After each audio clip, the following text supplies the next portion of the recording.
What's up, YouTube? Welcome back. We have a continuation of our Smith & Wesson 500 Magnum testing that we were doing with the Corbon DPX round, the 275 grain solid copper hollow point. Now, Corbon calls this round a DPX for deep penetrating expanding hollow point.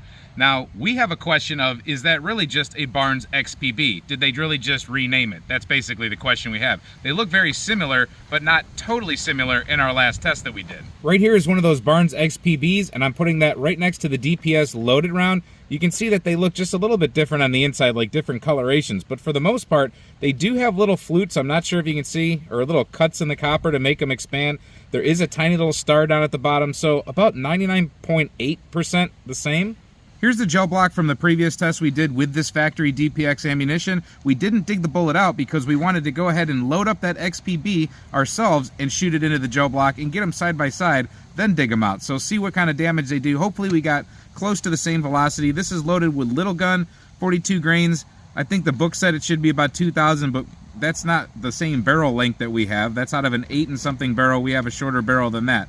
But we'll see what we get and then we'll dig them out. All right, we're about 15 feet off that block, hand load going in. And hopefully I can place it in the right place.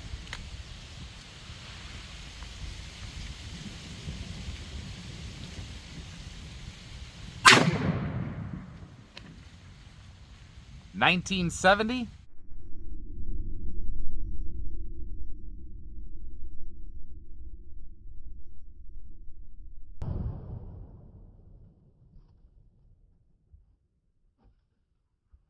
All right, 1970. I can't remember what we got in the last one, but I'll have it up in the corner. As we come on over here, we had to pick the gel block up off the ground. You saw that. Pretty close look-alike there on the entrance wound. Coming over to the side, I got it separated, but it's definitely not perfectly separated. But you can see that it has done pretty much the same thing. It just did it a little bit more violently. I think I loaded that up a little bit more rowdy than Corbon loaded it up. You can see it's opened up there, and let me get the tape. So where the Corbon DPX landed at about 17.5 inches, this landed right at about 21.75, almost, I'd say it can touch 22 inches for sure. So like I said, it's loaded a little bit more rowdy. I could definitely feel that in the hand. Little gun is no joke, but I do think it's the same projectile so far. Let's take a look from the top. I think we're seeing very similar things, just a little bit more violence on the one that's closer to us. But you see it tapers off and does the same thing towards the end, both of them. There's that one opened up nice. And then here is the other one. You can't see it that well in this gel block. That's pretty deep, and it's not a very clear gel block. It's a catcher block. I honestly didn't expect it to go any deeper. Let's turn it around and look at the other side of the block real quick. So I'm pretty much creating a shadow just so you can see it, but there we go, following it back. This is the flipping the block to the other side. You can see violence out of both of these things. No joke when that 500 Magnum smacks that block, picks it up and throws it off the table, that's for sure. And there's the other one. You can just see how it barely made it into that other one, but it did. Let's get them both dug out. So over here we have the DPX that we dug out, and then over here on this side we have the BARNES that we dug out. As you can see, they are close, but they are not the same.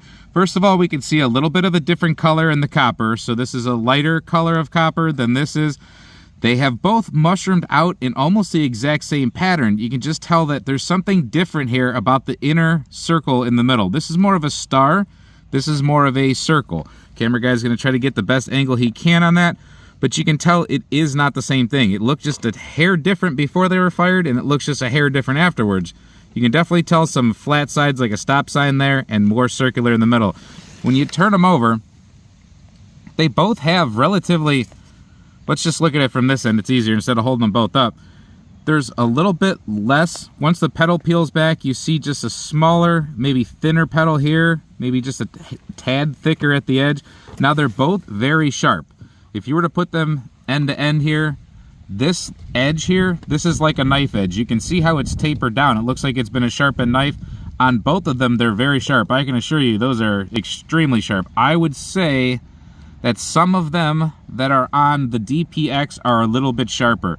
I mean, it's barely a difference, except for I'm not getting hung up on this one so much. This one wants to cut into me. So the DPX is just a little bit sharper. Now you're gonna notice that this one has a smaller diameter, and that's because it pedaled back more due to the increased velocity, I believe, hitting the gel block.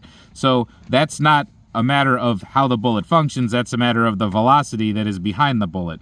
So we have the measurements up in the corners of the weight of both of them and of the size of both of them for you to see. But I think they perform relatively the same. They're pretty close. One might be a knockoff of the other. I'm not sure. Or maybe it is the same bullet that they've just done like a Gen 1 and a Gen 2 or vice versa, something like that. So if you didn't see our recent video about this specific ammunition, you should check it out. We give you some accuracy testing, and then we show that in the block, of course, as it actually went through. But if you're gonna hand load, then this is a good alternative. They're both 275 grains, they're both solid copper. You can almost never go wrong with solid copper, whether it's a hollow point or it's an actual solid round.